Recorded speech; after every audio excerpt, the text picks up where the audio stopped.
Welcome to Unearthed and Unhinged. I'm your host, Glennis Lamm, and this is episode 1.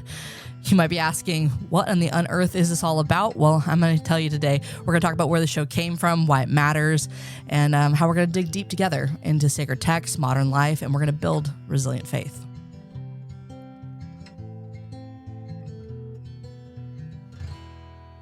Well, episode 1. Thank you guys for joining me. This is a little nerve-wracking, but we're going to do this. And I want to thank those that have supported through prayer, through financial backing. And just, we couldn't be here today without you guys. And so our goal and hope is to build kind of a community, and we'll get more into that later in the episode. But I'm just so thankful. And before we dive into kind of the nuts and bolts of what we're doing here, I want to introduce myself a little bit more, give you a little bit of context of who I am. I've been a believer for most of my life, as a really young believer, but I really didn't make it my own until I was in my high school years, until I was a freshman in high school. And through struggling with depression and anxiety, I remember just really asking some really hard questions of God and just saying, like, hey, if you're real, I really need an encounter.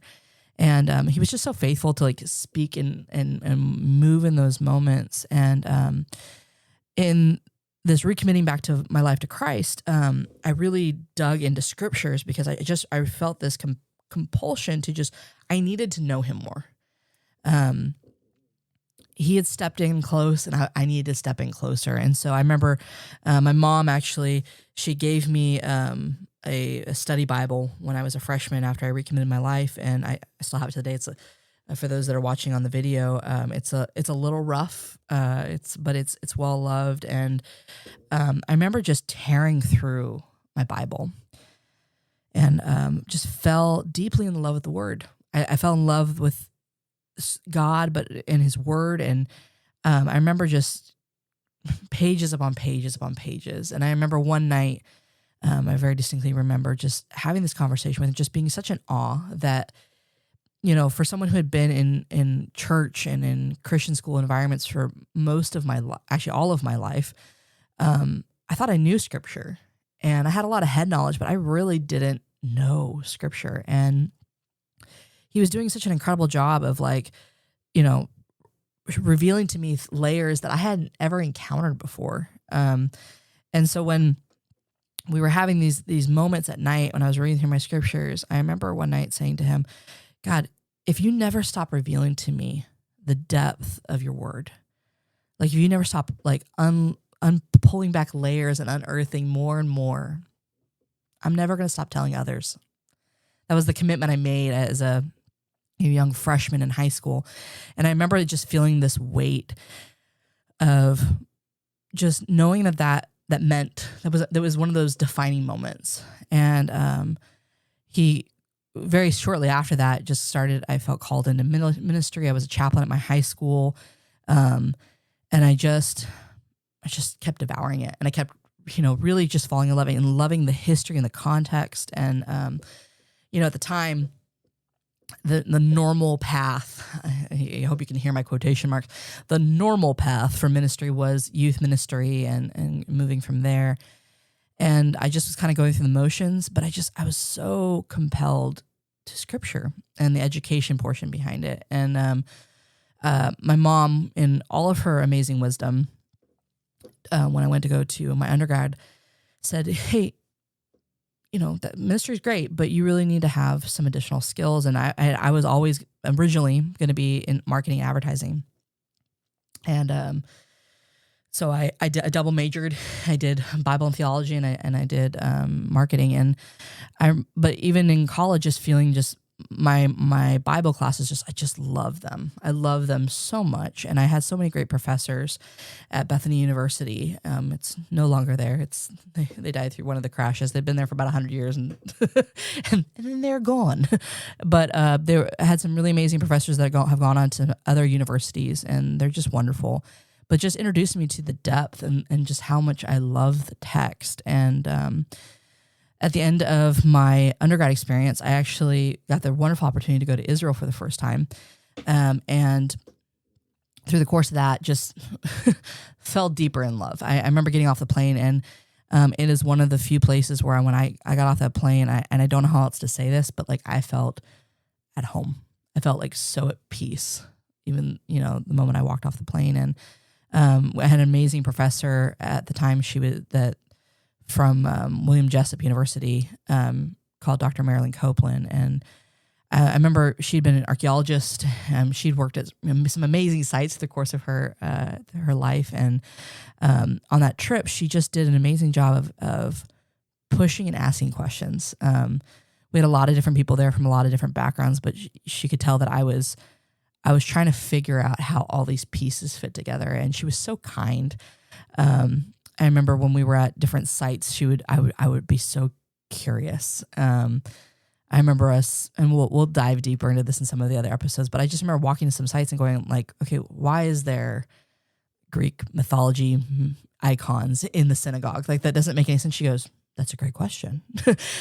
I always love a professor that doesn't necessarily have the answer, but she had the answer, she's trying to get you to ask questions. And through the course of that we were there about a month and a half, and I had the great privilege on one of the days going to work at a site called Marishah. It was a day dig. This is King Herod's hometown, where the Idumeans are, and the Maccabees are going to come in and kind of clean house before we hit into the first century when Christ shows up and all that. And I remember I was one of two people that day that found something at the dig, and I found the side of a pot that had a handle intact, and I just remember just being just so in awe, because you could see, the curvature of the handle, and then you could see like the thumbprint of the potter who had like pressed the handle in, and it had been baked in. And I remember Dr. Copeland just saying, like, pointing all this out to me, and it became so real. Like, scripture was already real, but it became even more so. And I remember just going, man. And then I remember later on in that trip, we're reading scriptures on like the Sea of Galilee, and we're talking about, these movements and the Sermon on the Mount and things like that, and just in situation. And like, I just remember feeling the weight. I remember Dr. Copeland talking about how, like, yes, God is everywhere, but there are places where it just feels like the veil is thinner. And you can experience this encounter between scripture and real life. And I fell in love. I went back to the States and applied to grad school, because I remember Dr. Copeland, one of the last things she said to me, she goes, if you want, this is ministry too. Like, you can do this. And I was just so struck by the idea. And I'd always been kind of an oddball. I've always been kind of a nerd, and even when I had interned at churches, and I had done I did a lot of interning, and I loved people and ministry, but I just was always kind of odd because I really loved the text, and I loved history. And I remember I had one pastor and tell me that I was too intellectually minded, and looking back now, I can laugh, but like, so to have someone say like, hey, this is ministry too. And I applied to Graduate Theological Union and got accepted to the Jewish Studies department, and proceeded to spend the next few years really diving into the archaeology portion in combination with the actual biblical text. And I got the opportunity to go back to Israel two more times, one more time with Dr. Copeland, played kind of like a caboose to one of her trips. And on that trip, got an amazing opportunity to work at a site called Magdala, or Magdala, but you would know it more as Magdala because Mary Magdalene, this is her hometown. This is definitely where Jesus would have been. And that site in itself is so incredible, and so many interesting things that we'll dive into a different episode. And but I got to work there for about a month and a half, and just even further, just was like, oh, this is great. I mean, there's something about excavating on the seas, on the shores of Galilee, and you're looking at how you're having your lunch on the shores and going, yeah, this is real. This is real. This is real. And then later I would go back because I wanted to expand kind of the types of archaeology I was working with, and I got a fellowship to go back, and I worked at a site in the north that's an older site, an Old Testament site called Abel Bet Makkah. which is, it's in the Old Testament talking about this woman actually, she like ends up cutting off a enemy of Israel's head off the wall and throwing it down. And it's just an interesting site. It's very different because it's an Old Testament site. But I had a really great experience there and got to excavate some really cool residential areas and look at animal bones and just also learn a lot from, because that one was half sponsored by both Hebrew University and Biola University, and just really enjoyed my time there. Actually, it wasn't Biola, I think it was Azusa, but it's been about 10 years. But I remember just really loving that, and got to then go back. I finished my graduate work. My graduate work is in, I looked at specifically kind of synagogue art and how that kind of communicated something about the culture and what was going on from a like theology and religious standpoint within the community, and kind of early Christian Jewish relations in the first century. And that was amazing. And went on to be, I was a Bible teacher for a while. And then just because economy and all that stuff, I have a marketing business now, and so I do that, but I also teach when I can. And I just, the love of Scripture has just never gone away. I fully believe that as Christians, we're supposed to be out in the community, and I do believe my business is also a ministry, but I also believe that like as Christians, we should be really confident in our faith and our text, so that we can actively live it out well. We got a lot of people that call themselves Christians, but when it comes to the rubber hitting the road, it's hard. And I'm not saying that I ever do it perfectly. I will mess up. But I think that having a firm foundation in Scripture really does change, how you operate. And so, and I've always had this passion to try to reach more people and communicate. And so when this opportunity came up, I just, it felt urgent. It felt like there was something that I could bring to the space, and I'd love to be able to help equip people into living out their faith just really authentically. So that's really kind of the premise behind the name and kind of the mission of what we're going to be doing here is, Unearthed kind of speaks to that archaeology portion, but also just digging into scriptures and pulling truth from it. And what I love about Scripture is the fact that you can approach it from a baby believer to someone who's been, a believer for 50, 60 years. And there's always something in there.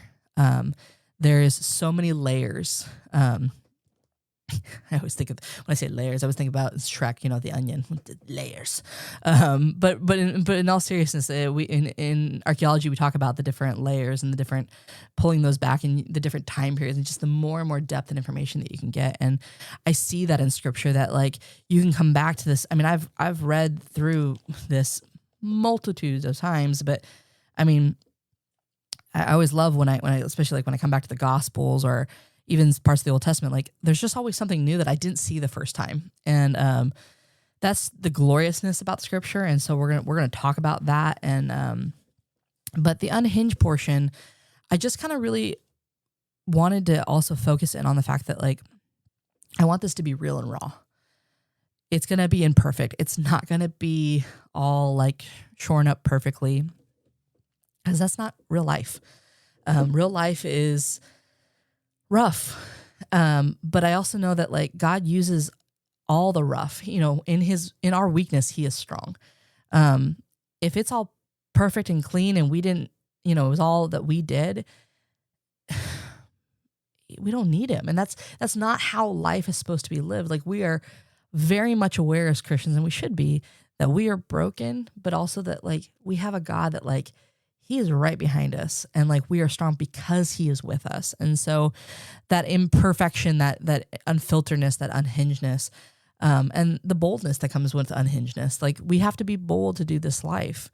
And so that's really kind of the whole premise behind what we're going to be doing. We're going to be looking at sacred texts. We're going to look at with curiosity and honesty.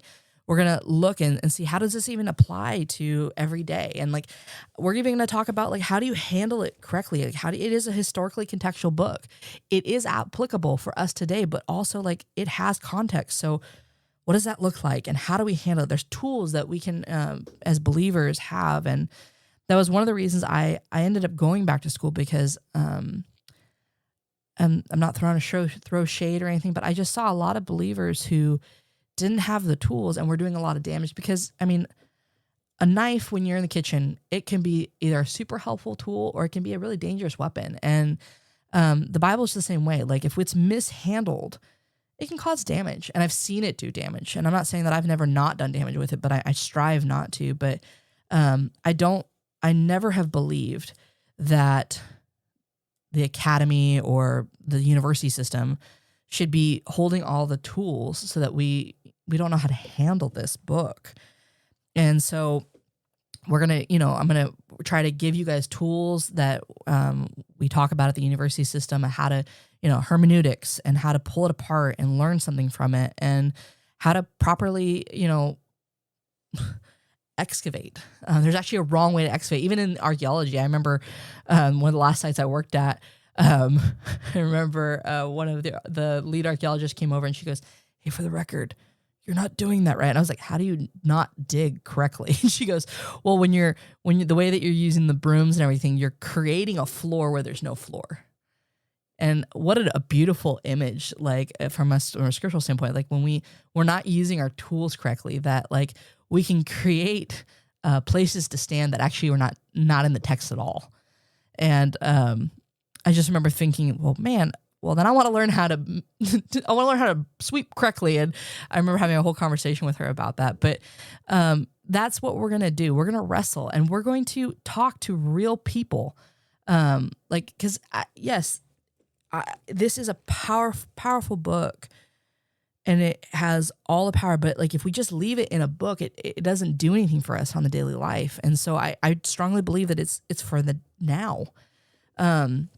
And so we're gonna talk about what that looks like when it's applied, and so that we can have a faith that's not fragile, it's not performative, it's resilient, it's rooted, it's real. I've seen when we've had different teaching opportunities, like when people all of a sudden, like the light bulb comes on and they realize that this book, it has authority. We'll talk about it in coming episodes, where we're actually going to do a series where we talk about how did this book even come together? Because actually that in itself will bring a confidence that you as a believer should have. So that when people are saying like, well, it's just a book, I'm like, no, it's not just a book. And you can have, a little bit of apologetics or some fighting tools to be able to say, no, this thing has authority. This is no regular book. And we'll talk about that. Like, it didn't come together by accident. And, but when people have that confidence, I've seen them all of a sudden like, oh, well then I could, this is worth staking my faith on. Like, I can actually live from a place of freedom. I can live from a place of confidence, because life is hard, but God really is real. And I know that. And so I've just seen this kind of effect when people feel confident in their faith, confident in the scriptures, they will then go live a confidently faith-filled life. And so that's kind of the hope that we have when we're doing this. Just to kind of give you guys kind of some direction, we're going to be doing things like solo episodes where I'm going to be doing some teachings. Like I said, in the next 2 weeks, we're going to actually looking at what it means to be kind of called as Christian, as believers. Scripture is pretty clear about some core things that we're required to do, that we're required to live out. And I mean, obviously you heard a little bit of it today. Studying is going to be one of those, but hint, there's some other ones. But we're going to spend about 2 weeks just kind of laying the foundation of like, what does it mean to be called? Like, what does it mean to be called as believers? And then we're going to dive into how the scriptures got put together, because I feel like that is a really great foundational piece. In kind of connection to that, we're going to, as I can, I'm going to be putting resources out on all of our socials, both on Facebook. We have Instagram, Unhinged, or Unearthed Unhinged. And we have a website, www.unearthed-unhinged.com. And that's going to be a great place for resources. I'm going to, episodes can be obviously accessed there, but also like I'm going to, as I create materials or as I post materials, you're going to be able to download and share them with people. I'm hoping that you guys are going to have conversations that I can't have. I'm one person, and I strongly believe that the church, when they are equipped and strong, they will go out, because that is one of the core tenets, is we are supposed to go out and make disciples. And so I want to give you tools so that you can feel confident doing that, and in the dialogues that you have in the everyday and the everyday people you encounter. So we're going to do that. We're also going to have some guests on the show, where we're going to look at what does it mean to, like, in your particular space, what does it mean to live this out? You know, how do you take scripture and live it out as a business owner, as a mom, as, you know, a pastor? And I'm hoping we can have some fun conversations around that and kind of learn from each other, because I am not the end all to be all when it comes to information. I'm fully aware that I am just a piece of a puzzle, but I know that I've learned a lot from those around me, and so I'm hoping to have them on. But I'm wanting to create space where we can have some dialogue. So like, I'd love to hear from you guys. We have a feedback page on the website. We also have ways for you to become part of our secret, not so secret society. On the webpage, there's a little tab, you're going to have to go look for it, where you can become an official member of Faith Questions Anonymous. I thought that it's just a fun little title, but I've even got some goodies there you can download if you want to have your own official member badge and on your phone and things like that. But there's a way to anonymously submit questions on the webpage as part of the secret society, where like you can submit questions or topics that you want to ask, but like, hey, let's be honest, like some of this, especially if we've been believers for a while, it's a little intimidating to ask questions. You're like, well, maybe I'm just being dumb. You're not. But I think you're going to hear me say this a lot. We serve a big God that is not afraid of big questions. And so, you know, put the questions. I want to hear what you guys are interested in hearing about. And so, and topics. And so maybe we'll, you know, down the road, as we expand this, we'll be able to unpack that. So I'm excited about that. I'm hoping to have some live events, where we can have some live discussions and different things like that, and build and have maybe some worship and things like that. But I want to build a space where we can have growth and community. And so I'm wanting you guys to get excited about it. This is definitely not just a me thing. This is us, you know, communally sharing and expressing. But that's really my heart. I'm wanting us to have a place where we can kind of connect once a week, grab a cup of coffee, open our scriptures, and just really see, oh man, we have a God that deeply, deeply loves us. And we have a life in a world that is so tumultuous, and it's scary, but we don't have to be afraid. We don't have to be easily swayed. It's a faith that's going to hold through really, really rough seasons. But you're going to have to push in. So, I'm really excited on the journey that we're about to kind of embark on together as Unearthed and Unhinged. Oh man, this is so exciting. But I know that we can't do it without you. So please subscribe we're on Apple Podcast, we're on Amazon, we're on Spotify, we're getting on a few other things.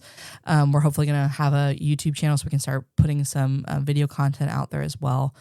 So just be constantly checking and looking and sharing. The best thing that you can do is to do things like leave reviews, hopefully positive. Leave reviews on any of the podcaster pages. Follow us on Facebook and Instagram. Share with friends. Go to the website. Submit questions. Just be an active part of our community. So I'm excited. I hope you're excited too. I'm just so thankful that you guys have joined us on this. And looking forward to getting a little unearthed and unhinged with you guys.